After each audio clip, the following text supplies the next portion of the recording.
The United States wants to fuse its AI dominance with its military might. Its biggest tech companies are caving into defense contracts worth tens of billions of dollars. Ethics seem to be going out the window, and this is all happening at lightning speed. I want to find out why from a professor who studies the intersection of tech, politics and security, Andrew Reddie. His research focuses on cybersecurity, nuclear weapons policy, wargaming and emerging military technologies. You sound like the right guy for the job. Thanks, Ben. It's a pleasure to be here.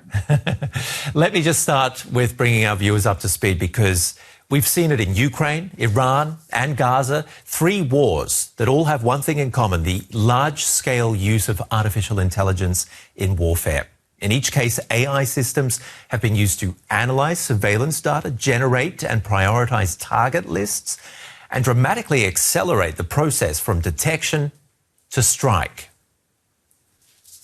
Now, this is an outline of the deal the Pentagon has done with tech firms to integrate their artificial intelligence into some of its most classified computer networks.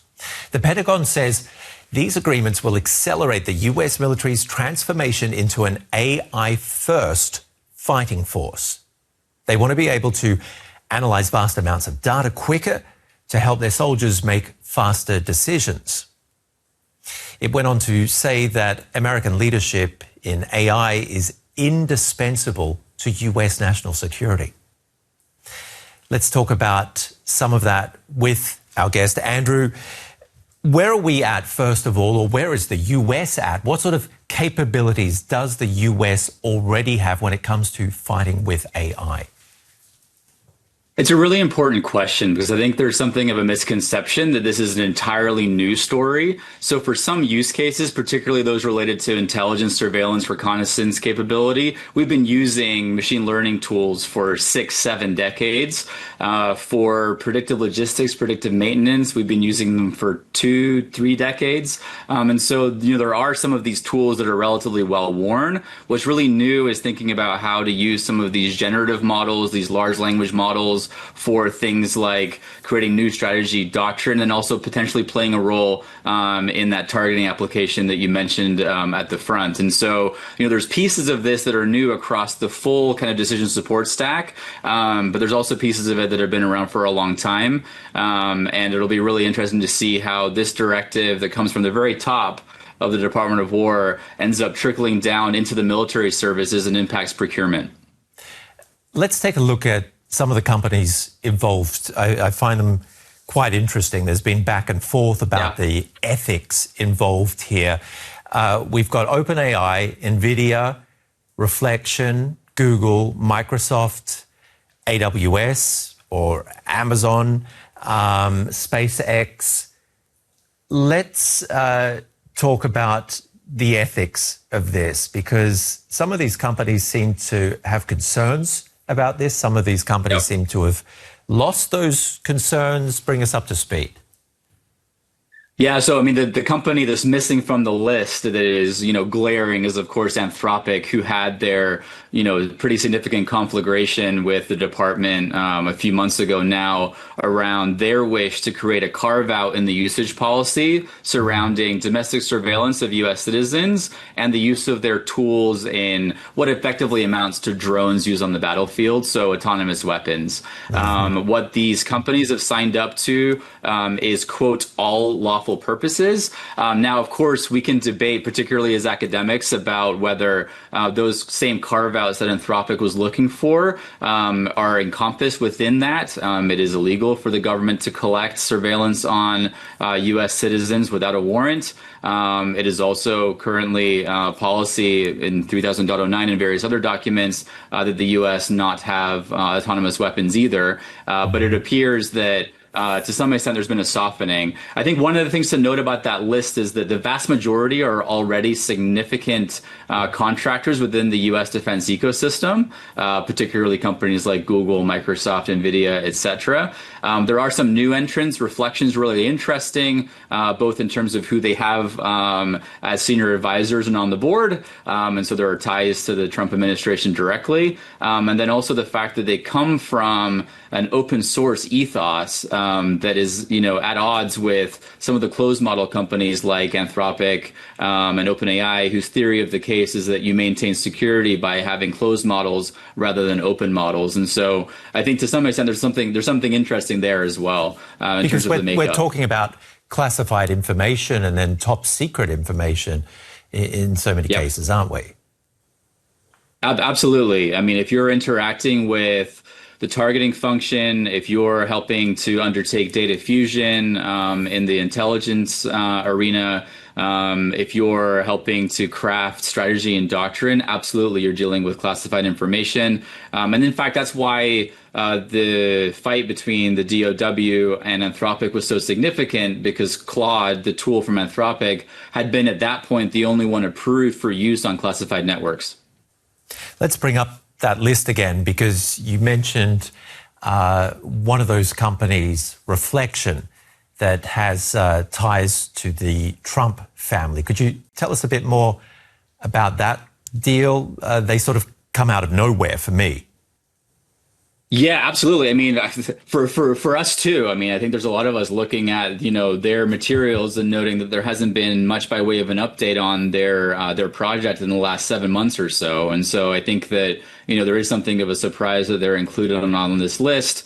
Though, of course, there is the broader entanglement of this particular administration in the corporate affairs of a wide variety of AI firms. Obviously, I think most famously NVIDIA vis-a-vis the export controls to China and the government having a stake, Intel the same. And so, I think that to some extent it's a continuation of that broader story that we're seeing here with the inclusion of Reflection on this list.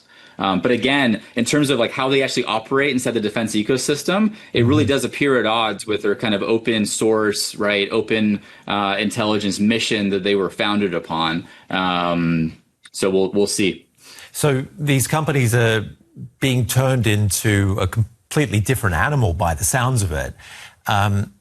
Where is all of this pressure coming? Because I mentioned how quickly it's all happening. Where's it all coming from, the pressure? Yeah, well, I think that the firms are unlike units, right? Some of them are very closely tied with U.S. defense and have been for a very long time. I think I would probably on that list point to SpaceX and Microsoft in particular. So Microsoft has been particularly active in the context of the Ukrainian conflict, and are providing cybersecurity to critical infrastructure on the ground. SpaceX obviously is responsible for the vast majority of space launch capabilities up until very recently for NASA. And so there's definitely variation.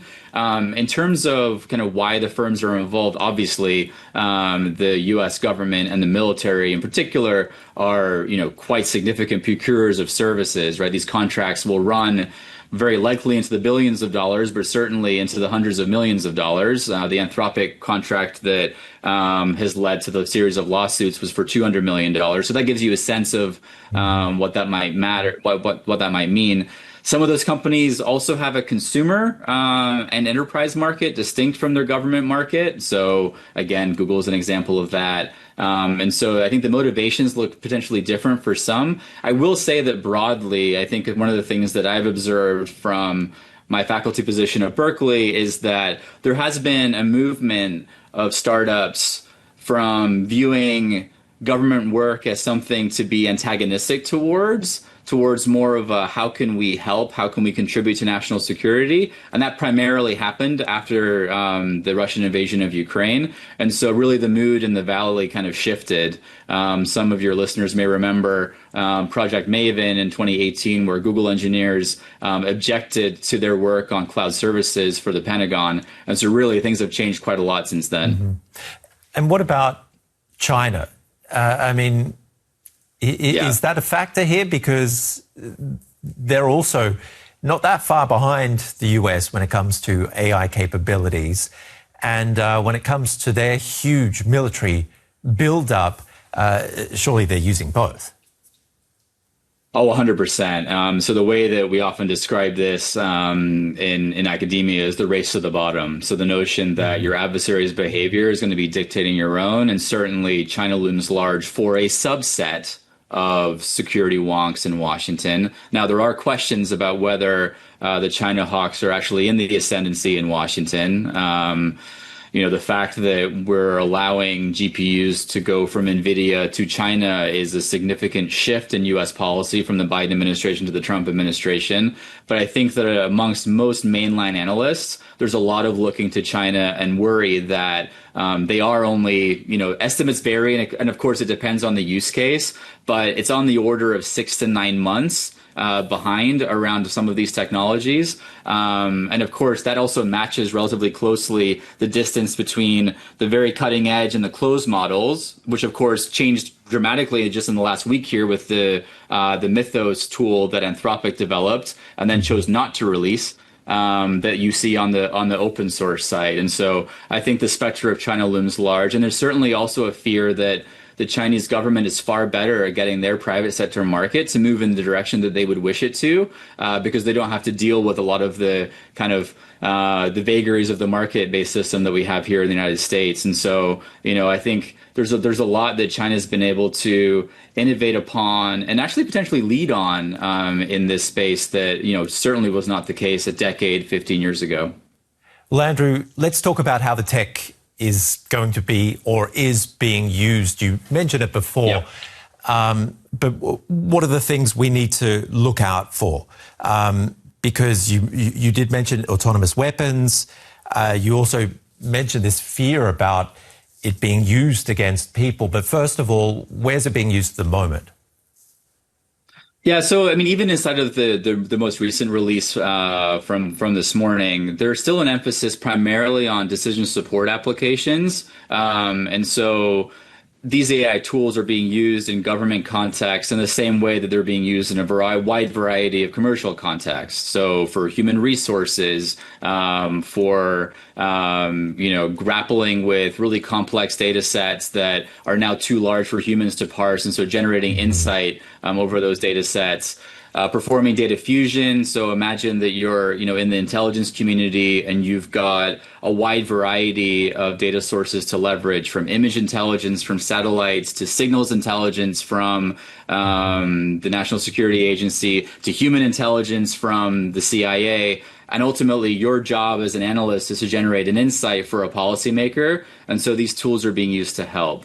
As I mentioned before, there's also been conversations about using them for kind of strategy formation, so wargaming applications. And I think the place where they are being used in conflict currently, so you mentioned Iran and you also mentioned Gaza in the intro, there appears to be a lot of tools that are incorporating a chatbot layer using LLMs on top of the algorithmic systems that are used to make targeting decisions. And so I think there is also the question of whether adding that chatbot layer is actually changing the behavior of the targeting officer and potentially leading to an increase in the number of targets that they're recommending to the military. And so that's something that is an active area of research. Now, is that something that's happening in Gaza? Because I was told by experts in Israel that these guys weren't able to, before AI came along,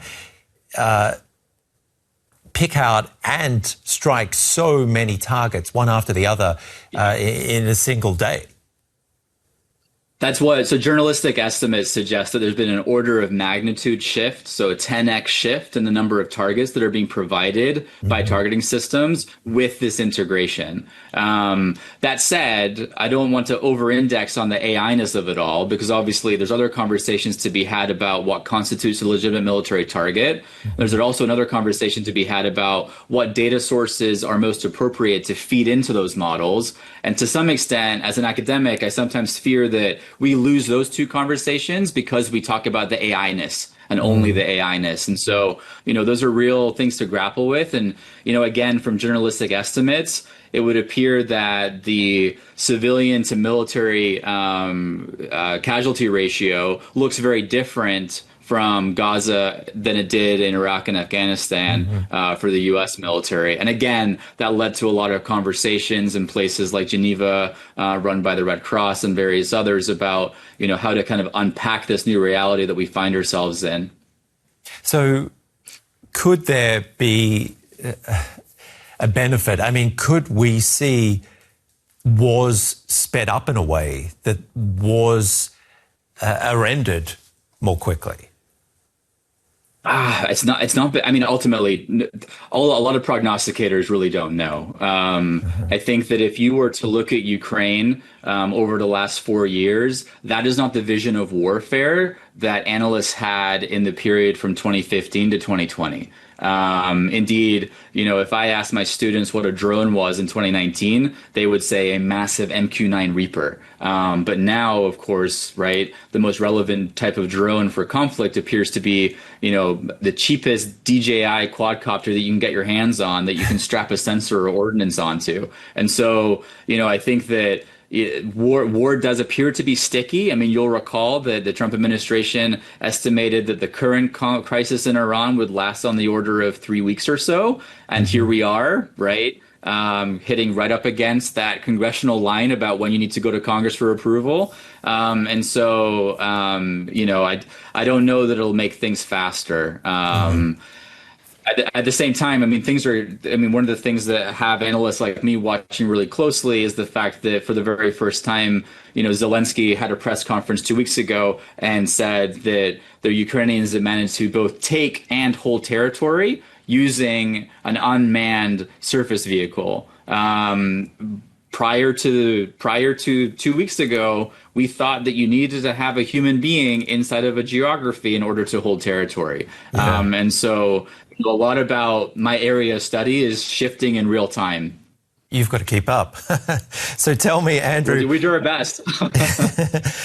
How important then is AI to the US military? I think an increasingly important piece of the puzzle. I will say that in a lot of our war games and experiments involving senior policymakers and senior military leaders, there is a degree of reticence about adopting any new tool, AI or not. So not everyone's confident about it? I think that it's fair to say that there's a marked difference between the administration's enthusiasm and the warfighter on the ground and or their leadership about what the testing requirements need to be in order to actually use these systems in conflict. The first questions that you get are, how is this tested? How is this evaluated? How is this red teamed? How do we know it's going to work the way that we think it's going to work? One of the major failure modes of AI models in general is that when you take them outside of their training, their training context, they tend to break in all sorts of ways that potentially were unforeseen, which is obviously not appropriate if you're using them in a military context where you're talking about life and death decisions. And so, there is, and of course, the other thing they'll ask is, well, how did it behave when I deployed it in a crisis in the past? And of course, without the first time, you don't have that data. And so, I think that there are a lot of questions. There's also a piece of this too. I mean, it's a little bit trite, but some of the soldiers that I speak to, they say, look, Andrew, your large language models are really cute, but if you can make my email work, you'd be doing me a massive favor. And so, there's also that piece of it as well, where, things don't necessarily look entirely like the 21st century warfare that we might expect. I mean, somebody, the other day in a meeting compared to what we have to deal with in some of these spaces to like 1990 Citibank as being the level of technology that's actually used from day to day. And so, I think that there's lots of reasons to be worried and concerned and paying attention. Absolutely. And I am too, right? These are the things that keep me coming to work every day. But also, too, the military's got a lot of other very prosaic challenges that are also shared amongst allies and partners, right? The fact that we've hollowed out our defense industrial base in the United States in the same way that it was hollowed out in Germany and Britain and France is a major challenge, particularly if we are going to be fighting, in conflicts like Iran and, of course, attempting to try to deter China vis-a-vis Taiwan or any number of flashpoints that people are concerned with as well. What about this huge question, though? You brought it up earlier. Senators have also been quizzing the Defense Minister Hegseth about it. Autonomous weapons, if the human is going to be taken out of the loop, and if this technology is one day going to be used to basically on a mass surveillance scale against Americans themselves? Yeah, I mean, there's certainly on the latter, there's certainly the concern that military technology trickles into law enforcement contexts. I mean, the most obvious example of that are the Humvees from Iraq and Afghanistan finding their way onto SWAT teams. And so, I think certainly that's a concern.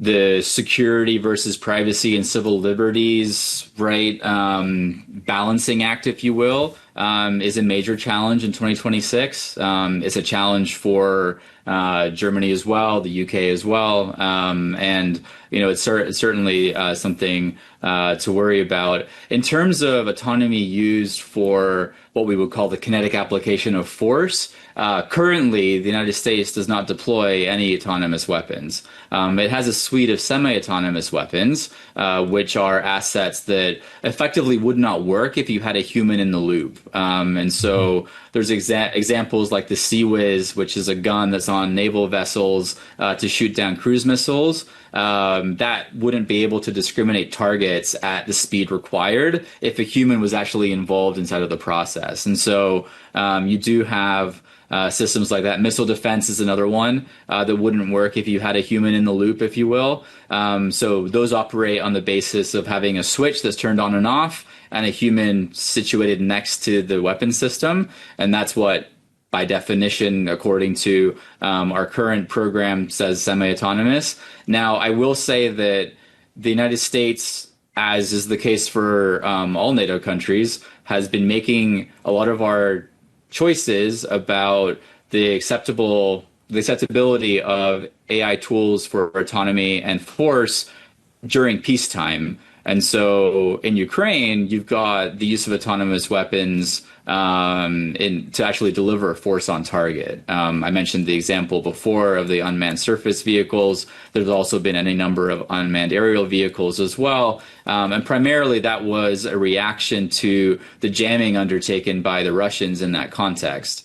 Now, the Ukrainians are relatively unapologetic about that reality because they say, look, your choice is we use these tools and you have moral qualms, but we have a potential win.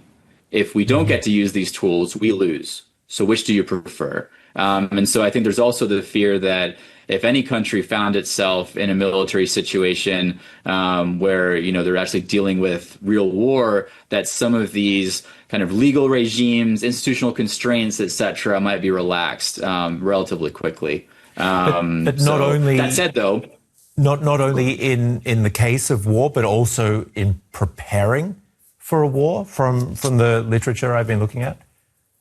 Yeah, I mean, it depends how imminent you think the war is, right? I will say one of the nice things about the regime that currently exists is that the military, even if it wants to use a tool, wants to use a tool that works.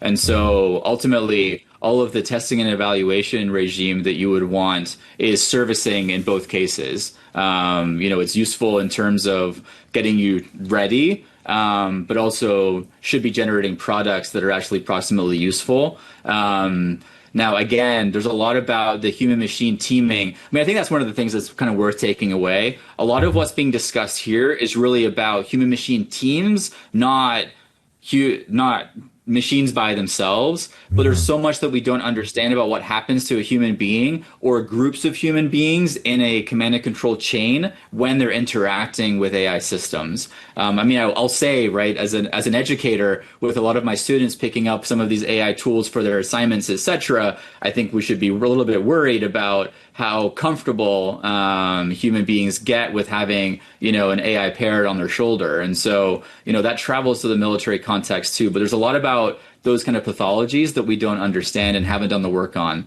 And that's the type of work that we do here. The other thing is that this is all happening so quickly, and there are huge amounts of money being thrown at this. I mentioned the tens of billions that companies can earn with these defense contracts, but also, the budget for next year looks like it's going to be astronomical in comparison to this year's budget.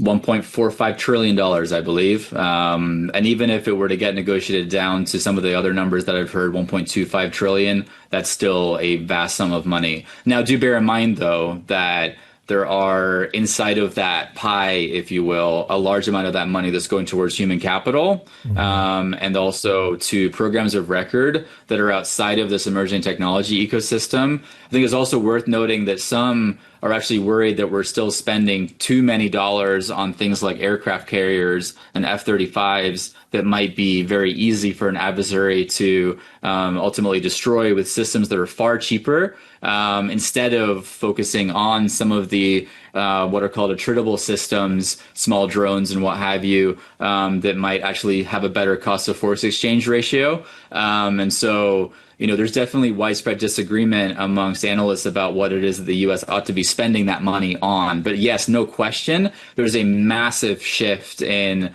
defense spending that actually to some extent matches some of the spending shifts that we've seen amongst NATO countries as well, as they're having to deal with an American ally that's maybe a bit less reliable than it has been in the past. Obviously, lots of disagreement over Greenland, amongst other various concerns. Obviously, NATO countries and the administration fell out over their support for doing minesweeping in the Strait of Hormuz, among other things related to Iran as well.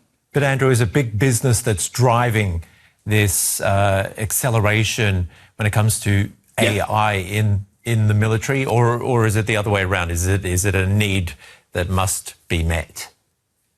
It's both. I mean, I think one of the things that marks this AI revolution in the military context, apart from past revolutions in military affairs, is the fact that a lot of the innovation and research and development is happening, granted, with the support of government. So we still have, DARPA grants and what have you, DoD early R&D grants that are kind of juicing the market. But really, the market is what owns the innovation. Compare that to the Manhattan Project, where the government owned the innovation, right? Nuclear technology came from Los Alamos and then eventually Lawrence Livermore National Laboratory and the broader national lab ecosystem, Oak Ridge, Fermilab, et cetera. And so the government owned it. And ultimately, the government had choices about how to proliferate that technology and also spread that technology, atoms for peace, et cetera. Here, the technology ostensibly is coming from the private sector. And so it's a very, very different market. And even amongst that market is really interesting. So at the same time that these AI firms are making deals with the US government, they're also making deals with foreign governments too.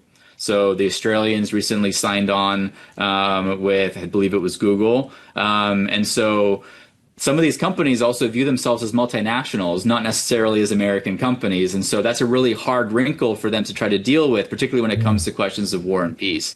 The AI market in general is also incredibly messy. You've got countries like the United Arab Emirates who are a part of Pax Silica, but at the same time are collaborating with the Chinese. And so, I think that there's going to be a little bit of hedging among some countries about whose tech stack you're going to be integrating with, the Chinese one or the American one, or both. And so, it's a very complicated time with all sorts of changes at the, international geopolitical arena, but then also in the market as well. And,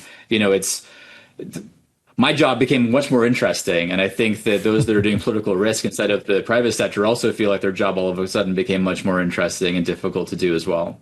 Well, Andrew, I'm sure you'll hear from us very soon again, because this is definitely a very interesting topic for us and for our viewers. Thank you very much for being on the show today. Thanks so much. It was a privilege. And thank you for watching and for your company. If you have any questions or comments, leave them in the comment section, of course. And we'd love to hear from you and love to hear what your take is on tech in the military and how AI will be driving our futures. Bye-bye.